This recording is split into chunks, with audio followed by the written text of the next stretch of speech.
எத்தனை பேர் ஆமைன்னு சொல்றீங்க? நிச்சயமா செய்வார். நீங்க காலையில் எந்திரிக்கும் போது ஒரு புதிய நாளை கத்தர் கொடுத்துருவார். It's a brand new day Bible சொல்லுது. புது கிருபை, புதிய நாள். நீங்க எந்திரிக்கும் போதே இன்னைக்கு யாரு மூஞ்சில முடிப்பேன், யார் வருவா, கடன்காரன் தட்டிடுவானா, போற காரியம் வாய்க்காதா, வாய்க்குமா, அப்படியே நீங்க எந்திரிச்சீங்கனாலே முடிஞ்சிருச்சு. எந்திரிக்கும் போது நிச்சயம் செய்வா. அதை காட்ட இன்னொன்னு சொல்றேன் பாருங்க, எனக்கு செய்யாம இயேசு யாருக்கு செய்வார்? புரிஞ்சுதா?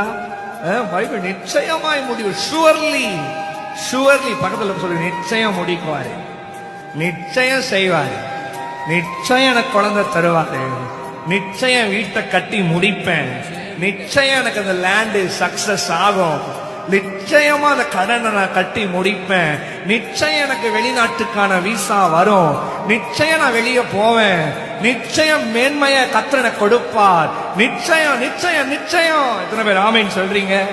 கையை வதி சொல்லுங்க.